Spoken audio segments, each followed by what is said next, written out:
is item P7, the Technology Deputy Director's Report. Item P7-1 is the CROS Project Update and Actions. Mr. Capelon, will you introduce yourself for the record, although I just did it for you? Yes, thank you. Good afternoon, honorable members. I am Scott Capelong, Acting Chief Information Officer and Deputy Director for the Technology Services Department. I appreciate the opportunity to provide this month's update on our CROS project. I'm pleased to report that the project successfully implemented Rollout 1, which provides the data warehouse infrastructure and capabilities to access data more effectively and efficiently. As Matt mentioned in last month's status update, we plan to present proposals at future board meetings that will allow the BOE to leverage the data warehouse and enhance our compliance efforts. This month, we also started the design sessions to capture business requirements for Rollout 2, sales tax and related program functionality. These sessions will provide the opportunity to incorporate process improvements into the new system.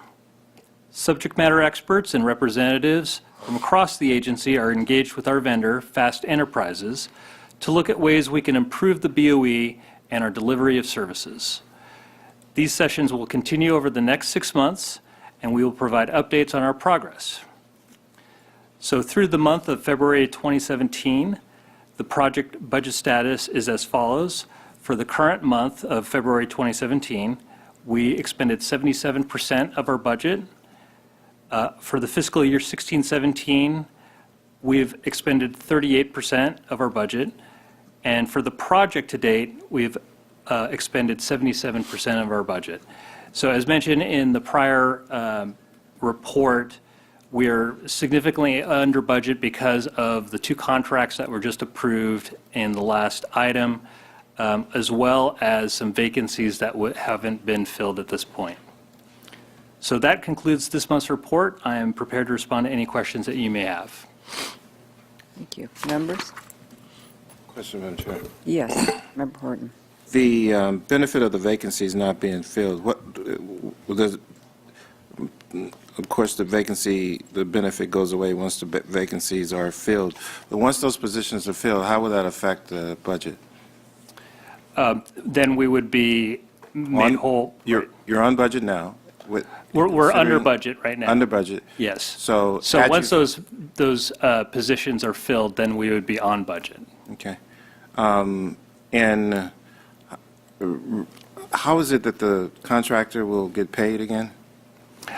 Through the benefits compensation model. So as BOE realizes benefits from the implementation of various services through the new system, those benefits that will be realized will be how the vendor gets paid for the fixed price contract that we approved of $85 million. Can you elaborate on what those benefits are and who determines whether they occurred or not?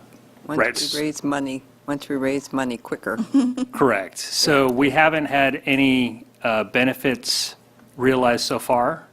The first major implementation of Rollout 2 of next year will be the first realized benefit.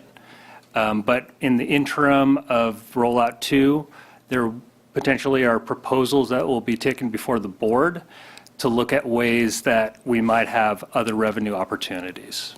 So this information is not part of the existing contract. In the existing contract, there is no provisions in there that establishes how the contractor will be paid and what the benefits are and defines those benefits.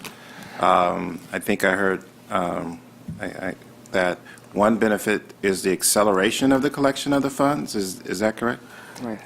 Right. If the vendor proposes some sort of revenue increase or revenue benefit before our implementation in Rollout 2, then that would allow the vendor to potentially be paid sooner.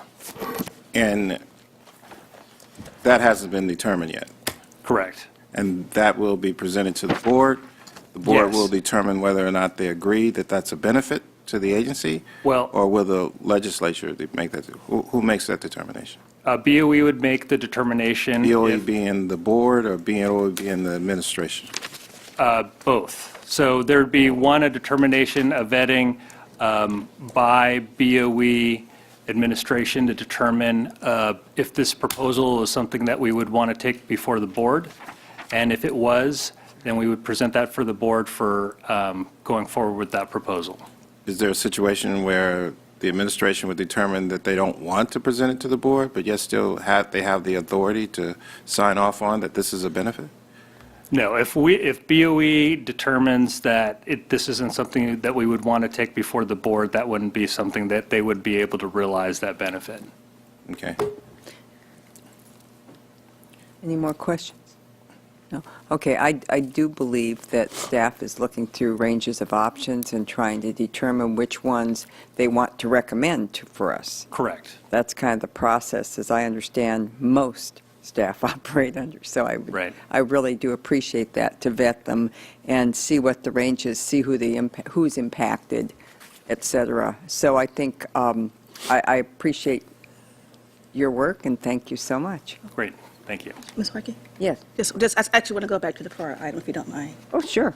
Mr. Holtz, thank you very much. You did send me the items. It was in my to-do list, and I didn't get to it, so I appreciate it. She's got things to do. All right. Madam Chair, let me just caution the organization. We're going forth without establishing what the benefits are, but yet we've agreed to pay a vendor millions of dollars.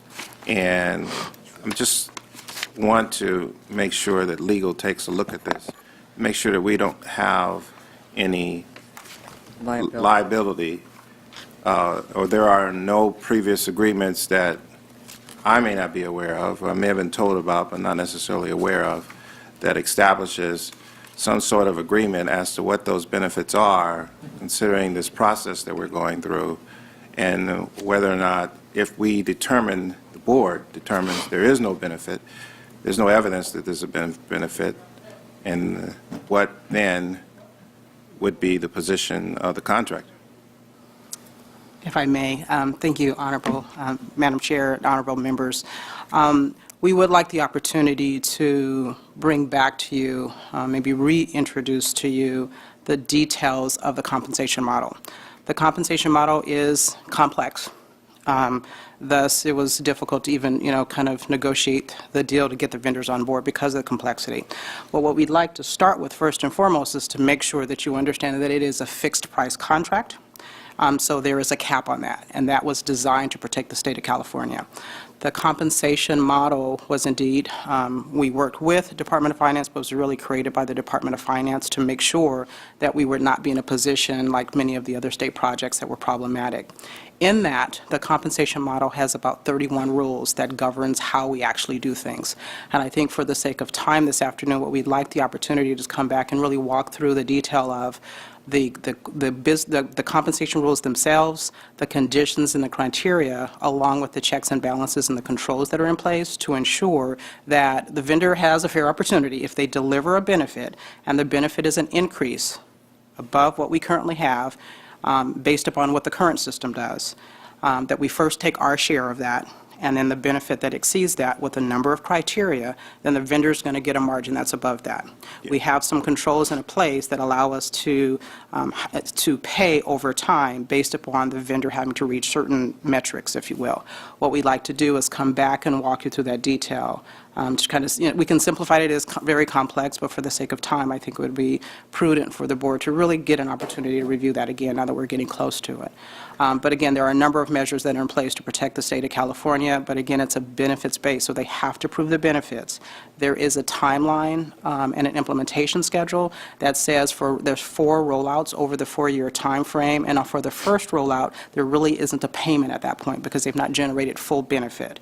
When we get to rollout 2, there will be the full benefit, and that's when the clock, if you will, starts to tick, and we can then start to talk about how does the vendor get paid.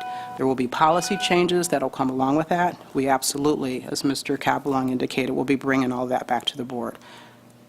Yeah, thank you very much. I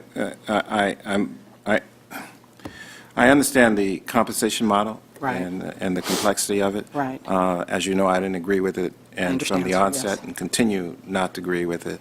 And so when we have discussions about governance, that the Board of Equalization has some governing authority over that. If we do, we do. We do, indeed You we know, do. and if we have that authority, what's the risk to if in fact we don't necessarily agree with the benefit? Who makes that determination as we go through the process? And the overall methodology of evaluating and assessing that? Correct. And what role the control agencies play in the governance Correct. of those decisions and the distribution. I don't necessarily want to say because we've been given a budget that we ought to spend it. I don't think we ought to operate on that, in that vein necessarily.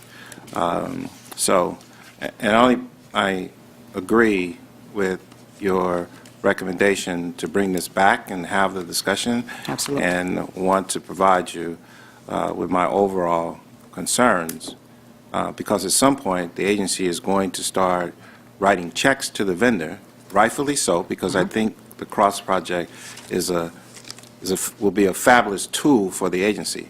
I have no concerns about that. Fabulous tool for the agency.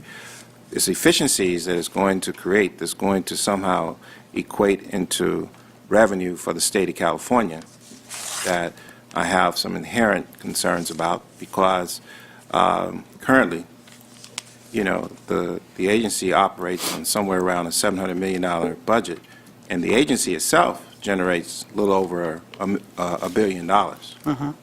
And so if that relationship, cost-benefit relationship, is going to change, that's a whole different assessment. That's an Right. assessment based on revenue generated by the agency. If the cost-benefit of the program relative to the total revenue that we collect, somewhere around $60 billion, is the measurement factor, then that's attributing quite a bit to increasing self-compliance, which is now somewhere around 97, 98%. And and our compliance issue is more focused on the underground economy and folks that aren't reporting, because the agency does a relatively good job, 97% self-compliance. And then if you look at our audit process, it does an exceptional job of making sure that the other 2% or 3% is being reported. So I believe there's efficiencies. How we quantify that into revenue generation is yet to be, I've yet to be convinced that that's there. But I look forward to your report. We look forward to the opportunity to present Thank to you. again. It might be nice even, maybe it works, maybe it doesn't, but a PowerPoint.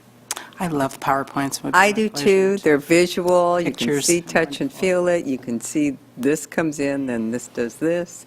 I think, I love PowerPoints because it gives us something to look at while we're listening. Absolutely.